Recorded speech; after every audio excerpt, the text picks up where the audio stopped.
Bom dia, amados irmãos e irmãs. Hoje é quarta-feira, dia 7 de abril. Estamos na oitava da Páscoa. E o evangelho de hoje é o evangelho de São Lucas, capítulo 24, versículos de 13 a 35. Naquele mesmo dia, o primeiro da semana, 2 dos discípulos de Jesus iam para um povoado chamado Emaús, distante 11 quilômetros de Jerusalém.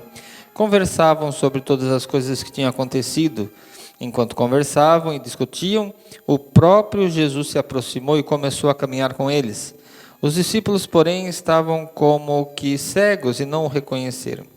Então Jesus perguntou: o que ides conversando pelo caminho? Eles pararam com o rosto triste, e um deles, chamado Cleofas, lhe disse: tu és o único peregrino em Jerusalém que não sabe o que lá aconteceu nesses últimos dias? Ele perguntou: o que foi?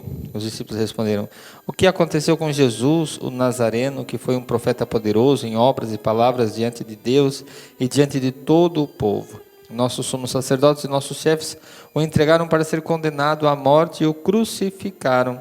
Nós esperávamos que ele fosse libertar Israel, mas, apesar de tudo isso, já faz 3 dias que todas essas coisas aconteceram.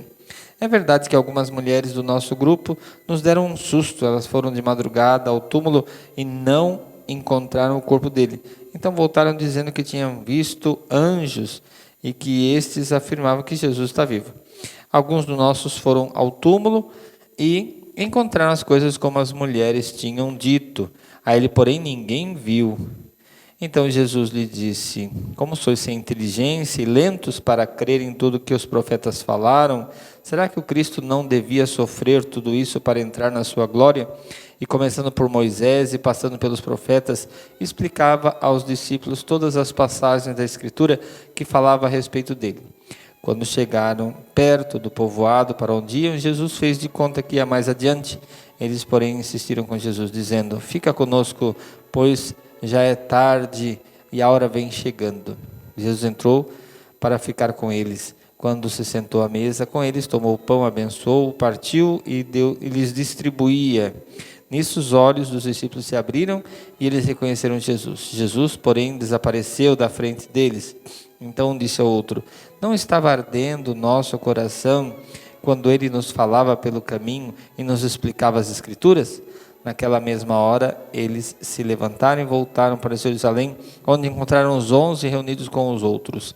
E estes confirmaram: realmente o Senhor ressuscitou e apareceu a Simão.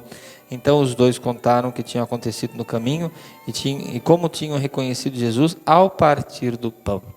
Palavra da salvação. Glória a vós, Senhor.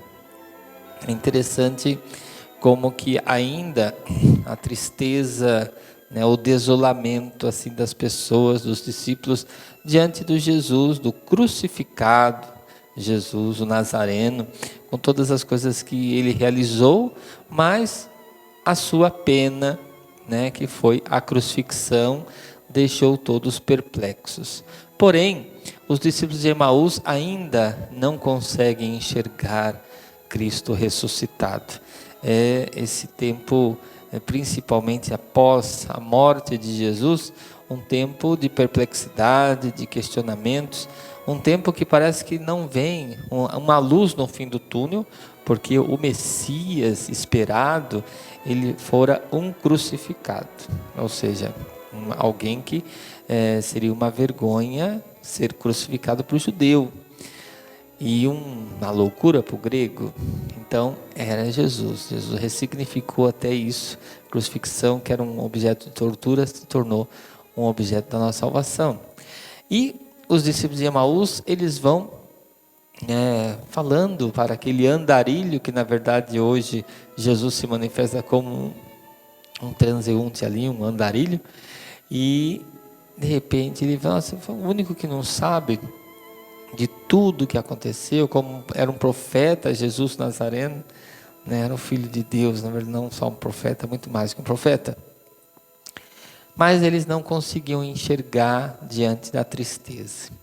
Quando estamos tristes, quando estamos abatidos, quando estamos deprimidos, quando estamos cheios de mágoas, cheios de coisas ruins, nós não conseguimos enxergar a beleza e a presença de Deus na nossa vida. É preciso que a gente procure verdadeiramente abrirmos os olhos para enxergar.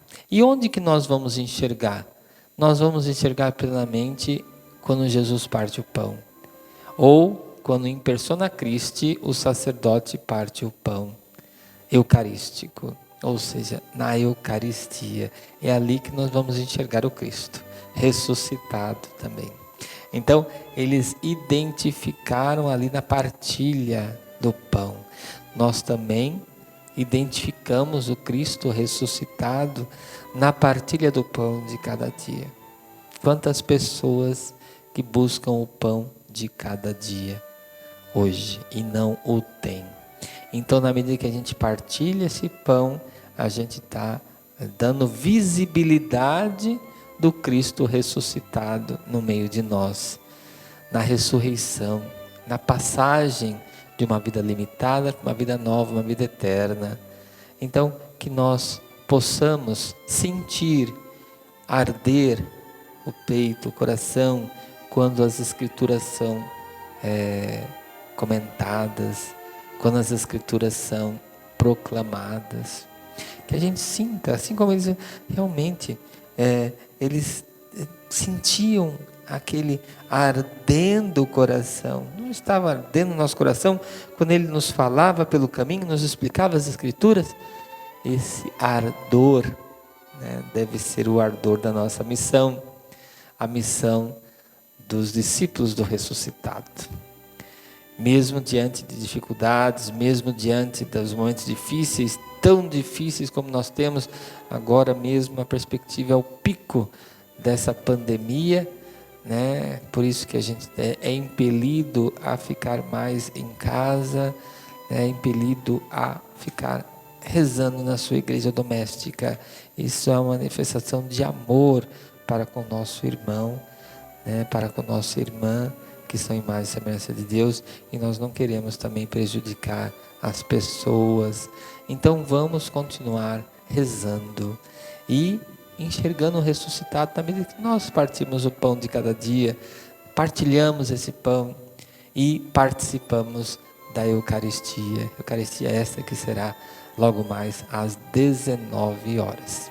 Louvado seja nosso Senhor Jesus Cristo, para sempre seja louvado. O Senhor esteja convosco, Ele está no meio de nós. Que a bênção de Deus Todo-Poderoso, Pai, do Filho e do Espírito Santo desça sobre vós e permaneça para sempre. Abençoado dia para todos vocês.